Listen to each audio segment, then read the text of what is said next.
আমাদের আজকের ক্লাসের আলোচ্য বিষয় কীর্তন গান। আমি কীর্তন গান নিয়ে আজকে আলোচনা করব। কীর্তনের ব্যুৎপত্তিগত অর্থ, কীর্তন বলতে আমরা কি বুঝি, এই নিয়ে বিস্তৃত আলোচনা করব আজকের এই ক্লাসে। কীর্তন একটি সংস্কৃত শব্দ, যার অর্থ ধারণা বা গল্পের বর্ণনা করা, আবৃত্তি করা, বিশেষত ভারতীয় ধর্মে। এটি ধর্মীয় সাধন ভাবধারাকেও বোঝায়। মূলত কীর্তন হলো কোনো দেবদেবীর নাম, গুণাবলী বা কীর্তি কাহিনী সম্বন্ধিত গান। প্রখ্যাত সংস্কৃত পণ্ডিত জয়দেব রচিত গীতগোবিন্দম কীর্তন গানের প্রকৃত উৎস। এটি ধর্মীয় সাধন ভাবধারাকেও বোঝায়, যা আধ্যাত্মিক বা ধর্মীয় ধারার বর্ণনা বা আবৃত্তির সঙ্গীত রূপকে বোঝায়। মূলত কীর্তন হলো কোনো দেবদেবীর নাম, গুণাবলী বা কীর্তি কাহিনী সম্বন্ধিত গান।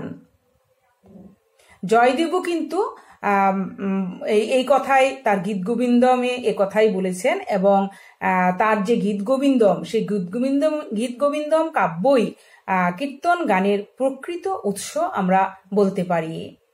কীর্তন বাংলা সঙ্গীতের অন্যতম আদি ধারা। সাধারণ লোকের পক্ষে অতি সহজে ঈশ্বর সাধনার একটি উপায় হিসেবে এর উদ্ভব। গানের মাধ্যমে ধর্মচর্চার এই ধারা প্রাচীনকাল থেকেই এদেশে চলে আসছে। সেই ধারাবাহিকতায় বাংলার বৈষ্ণব ধর্মজাত সঙ্গীত ধারার বিকশিত রূপই হল কীর্তন। এতে সাধারণত ঈশ্বরের গুণ ও লীলা বর্ণিত হয়। বাংলা কীর্তন শব্দটির বর্তমানে অপ্রচলিত রূপ হল কীর্তন। কীর্তি যোগ অন থেকে হলো কীর্তন। এর আভিধানিক অর্থ যাতে কীর্তি অন করা হয়। কীর্তনের প্রচলিত অর্থ হল গুণ কথন, স্তব, ইষ্ট দেবতার নাম গান রূপ ভক্তি প্রকাশ, কৃষ্ণ লীলা বিষয়ক সঙ্গীত। কীর্তনের সমার্থক রূপে সংকীর্তন শব্দটিও ব্যবহৃত হয়ে থাকে। কীর্তনের বৈদিক শিকড় রয়েছে এবং এটির অর্থ বলা, বর্ণনা করা, গণনা করা। কীর্তনের মূল হল কীর্ত। মূলটি সংহিতা, ব্রাহ্মণ এবং অন্যান্য বৈদিক সাহিত্যের পাশাপাশি বেদাঙ্গ ও সূত্র সাহিত্যেও পাওয়া যায়। কীর্তন কখনো কখনো, আমি আগেও বলেছি, যে সংকীর্তন হিসেবেও উল্লেখ করা হয়। বৈদিক ঐতিহ্য অনুযায়ী কীর্তন হল কল অ্যান্ড রেসপন্স স্টাইলের গান বা জপ, যেখানে একাধিক গায়ক কোনো দেবতার প্রতি প্রেমপূর্ণ ভক্তি প্রকাশ করে অথবা আধ্যাত্মিক ধারণা নিয়ে আলোচনা করে। এর মধ্যে গায়কের দ্বারা নাচ বা সরাসরি ভাব মানে আবেগপ্রবণ যে অবস্থা, সেটাও অন্তর্ভুক্ত হতে পারে। অনেক কীর্তন পরিবেশনা শ্রোতাদের যুক্ত করার জন্য তৈরি করা হয়, যেখানে তারা হয় জপটির পুনরাবৃত্তি করে অথবা গায়কের ডাকে সাড়া দেয়। কীর্তনকারী ব্যক্তি কীর্তনকার বা কীর্তনিয়া নামে পরিচিত।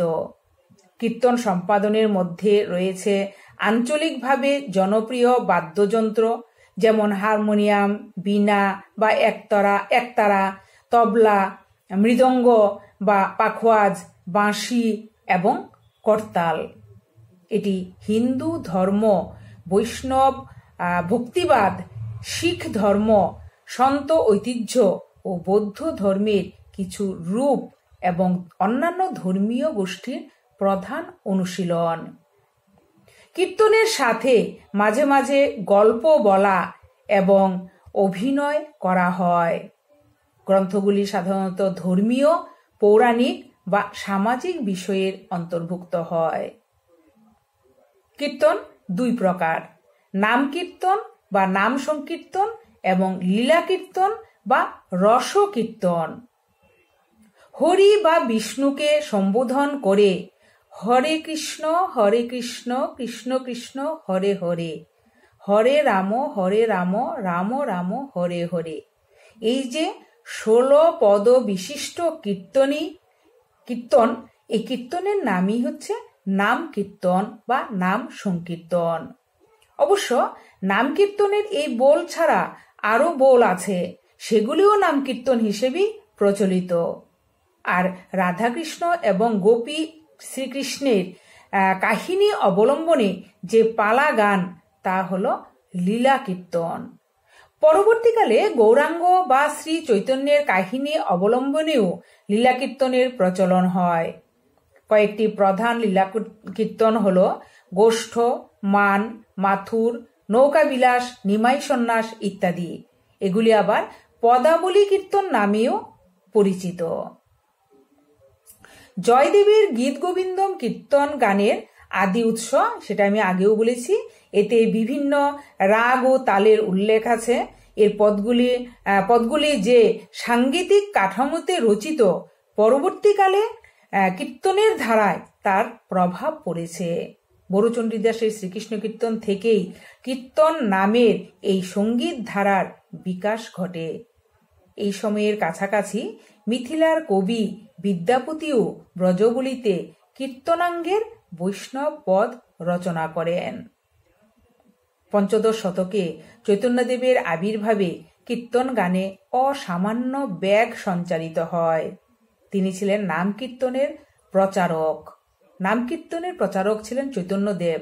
চৈতন্যদেব বুঝতে পেরেছিলেন যে নারী, পুরুষ ও বয়স নির্বিশেষে সঙ্গীতের আবেদন সর্বাধিক এবং কোনো কঠিন বিষয়ের প্রতি অশিক্ষিত কিংবা স্বল্প শিক্ষিত জনগণকে আকৃষ্ট করার সহজতম উপায় হচ্ছে সঙ্গীত। তাই ঈশ্বর সাধনার সহজতম পন্থা হিসেবে তিনি বেছে নেন কীর্তনকে। তিনি সকলকে জানান আর কোনো শাস্ত্র নয়, কেবল হরে কৃষ্ণ এই যে 16 পদ বিশিষ্ট যে এগুলো আছে কীর্তন, সেই কীর্তন করলেই ঈশ্বরকে পাওয়া যাবে। ঈশ্বর সাধনার এই সহজ পথের সন্ধান পেয়ে সাধারণ লোকেরা তাকে অনুসরণ করে কীর্তন গাইতে শুরু করে। ফলে কীর্তন একটি সামাজিক আন্দোলনে পরিণত হয়। এইভাবেই চৈতন্যদেব কীর্তনের মাধ্যমে তার আদর্শ, অধ্যাত্ম চিন্তা এবং তার সাম্যের ধর্ম সারা বাংলায় প্রচার করেন। তিনি নাম কীর্তনের পরিপূর্ণ সাংগীতিক রূপ দান করেন এবং এই গানকে অধ্যাত্ম মার্গে উন্নীত করে বাঙালির কাছে জনপ্রিয় করে তোলেন। চৈতন্যোত্তর যুগে লীলা কীর্তন 5টি ধারায় বিকশিত হয়: গরানহাটি, মনোহরশাহী, রেনেটি, মন্দারিনী ও ঝাড়খণ্ডী। ধারাগুলি ঘরানা নামেও পরিচিত। উৎপত্তি স্থানের নামানুসারে এসব ধারার নামকরণ করা হয়। 16 শতকে রাজশাহী জেলার অন্তর্গত গরানহাটি পরগনার পদকর্তা নরোত্তম দাস, তার দ্বারা গরানহাটি ধারা প্রবর্তিত হয়। তিনি প্রথমে গৌরচন্দ্রিকা গেয়ে পরে কীর্তন গাওয়ার রীতি প্রবর্তন করেন। নরোত্তম দাস ধ্রুপদ সঙ্গীতে ব্যুৎপন্ন ছিলেন বলে তাঁর প্রবর্তিত গরানহাটি ধারাটি ছিল ধ্রুপদাঙ্গের কীর্তন। বীরভূমের মনোহরশাহী ধারার প্রবর্তক জ্ঞানদাস মনোহর, এতে খেয়াল গানের প্রভাব আছে। বর্ধমানের রেনেটি ধারার প্রবর্তক বিপ্রদাস ঘোষ, এতে টপ্পাঙ্গের প্রভাব আছে। মন্দারণ সরকার নামক জনৈক কীর্তনিয়া প্রবর্তিত ধারার নাম হয় মন্দারিনী এবং ঝাড়খণ্ড অঞ্চলে উদ্ভূত ধারার নাম ঝাড়খণ্ডী কীর্তন। মন্দারিনী ধারায় ঠুংরির প্রভাব লক্ষ্য করা যায়। পরবর্তীকালে কলকাতায় টপ্পার প্রভাবে কীর্তনের এক নতুন ধারার সৃষ্টি হয়, যা ঢপ কীর্তন নামে পরিচিত। নরোত্তম দাসের দ্বারা উদ্ভাবিত কীর্তনের এই ধারায় প্রথমে অনিবদ্ধ গীতে আলাপ তথা স্বরালাপের মধ্য দিয়ে গানের শুরু হয়। আলাপের পর ধ্রুপদের গঠনভঙ্গি অনুযায়ী মূল গান অর্থাৎ নিবন্ধ গান গাওয়া হয়। নিবন্ধ গানের 4টি ধাতু উদ্গ্রাহ, মেলাপক, ধ্রুব ও আভোগের গঠনরীতি অনুযায়ী পদাবলী কীর্তনের রূপ নির্মিত হয়েছে। বৈষ্ণব পণ্ডিতদের মতে কীর্তনে 64 প্রকার রসের উল্লেখ আছে। সাধারণত দাঁড়িয়ে অথবা নৃত্য সহযোগে কীর্তন পরিবেশিত হয়, তবে বৈঠকি স্বভাবে কীর্তন পরিবেশনেরও উল্লেখ পাওয়া যায়। কীর্তনের গঠন প্রকৃতিতে রয়েছে কথা, আখর, দোহা, ছুট ও তুক।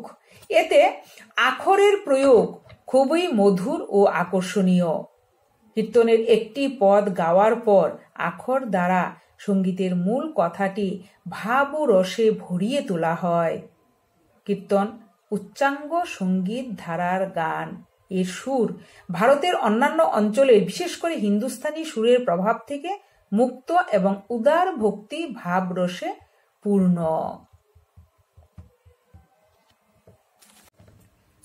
কীর্তন রাগ সঙ্গীত ধারার গান হলেও এতে রাগের ব্যবহার অনেকটা শিথিল, কারণ কীর্তন তার মূল ভাব, রূপ ও রসের স্বাতন্ত্র্য বজায় রাখতে হিন্দুস্তানি রাগ রাগিনীর কঠিন বিধিনিষেধ থেকে সব সময় ভিন্ন পথে এগিয়ে গেছে।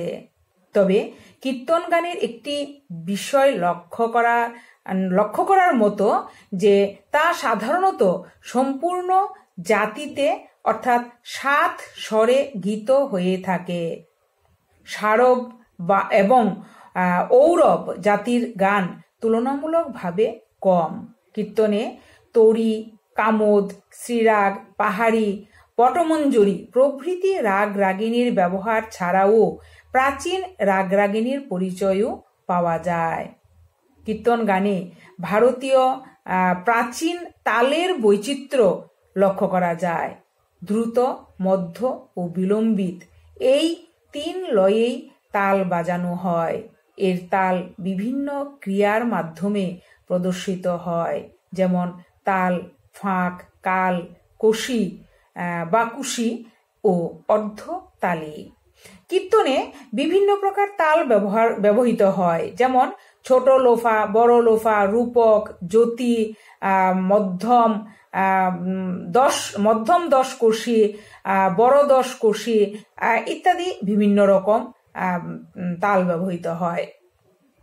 বাদ্যযন্ত্র হিসেবে এই গানে বিশেষত খোল এবং করতালের ব্যবহারই বেশি। ইংরেজের দ্বারা কলকাতা শহরের পত্তনের আগে পর্যন্ত কীর্তন গ্রাম বাংলার সংস্কৃতির সঙ্গে মিশেছিল। অর্থনৈতিক কারণে গ্রাম ছাড়া মানুষ যখন কলকাতায় ভিড় জমাতে থাকে, তখন তাদের সঙ্গে কীর্তন, পাঁচালী ইত্যাদি সঙ্গীত ধারা কলকাতার বা নগর সমাজে প্রবেশ করে। ওই সময় কলকাতায় ঢপ কীর্তন বেশ জনপ্রিয় ছিল। তবে 1947 সাল পর্যন্ত প্রায় সমগ্র বাংলাদেশেই হিন্দু মুসলমান নির্বিশেষে কীর্তনের শ্রোতা ছিল প্রচুর। পাকিস্তানের আমলেও এদেশে গ্রামে গ্রামে কীর্তন পালাকে কীর্তন গানের ব্যাপক প্রচলন ছিল। বর্তমানে এর প্রচলন সংকীর্ণ হলেও শ্রোতা কিন্তু আছে। আধুনিক বাংলা গানে অনেক সময় কীর্তনের মৌলিক সুর ও ভাব সংযোজনের প্রবণতাও দেখা যায়। মধ্যযুগীয় হিন্দু ধর্মের ভক্তি আন্দোলন দ্বারা কীর্তন জনপ্রিয় হয়েছিল। ভাগবত পুরাণেও কীর্তনের উল্লেখ পাওয়া যায়। ধর্মীয় সঙ্গীতের ধারা হিসেবে কীর্তন বৈষ্ণব ঐতিহ্যের প্রধান অংশ। বৈষ্ণব ধর্মে কীর্তনের 2টি উপপ্রকার দেখা যায়, যেমন নাম কীর্তন, যেখানে দেবতার বিভিন্ন নাম বা দিক প্রশংসিত হয়, এবং লীলা কীর্তন, যেখানে দেবতার জীবন ও কিংবদন্তি বর্ণনা করা হয়। খ্রিস্টীয় ষোড়শ শতাব্দীর শুরুর দিকে চৈতন্য মহাপ্রভু বাংলায় কিশোর কৃষ্ণ ভিত্তিক নাম কীর্তনকে জনপ্রিয় করেছিলেন। এই জনপ্রিয়তায় এসেছিল হরে কৃষ্ণ মন্ত্র এবং অন্যান্য গানের মাধ্যমে, যেখানে রাধা ও কৃষ্ণের মধ্যে প্রেমকে একজনের আত্মা ও ঈশ্বরের মধ্যে প্রেমের প্রতীক হিসেবে চিহ্নিত করা হয়েছিল। প্রায় একই সময়ে আসামে শঙ্করদেব এক সারণ ধর্ম ভক্তি আন্দোলনকে অনুপ্রাণিত করেছিলেন, যা ভাগবত পুরাণ এবং বৈষ্ণব ধর্মের কাঠামোর মধ্যে অদ্বৈত বেদান্ত দর্শনের উপর জোর দিয়েছিল। শঙ্করদেব কৃষ্ণ সম্পর্কিত থিওসফির গাওয়া এবং নাটকীয় অভিনয়ের জন্য কীর্তন ঘর দিয়ে, যেটা নামঘর নামেও পরিচিত, সত্রাস প্রতিষ্ঠায় অর্থাৎ হিন্দু মন্দির ও মঠ প্রতিষ্ঠায় সাহায্য করেছিলেন। আচার্য বল্লভ ষোড়শ শতকের গোড়ার দিকে শিশু কৃষ্ণের গল্প ও তার শৈশবকে ঘিরে কীর্তন গেয়ে ভক্তিমূলক আন্দোলন শুরু করেছিলেন।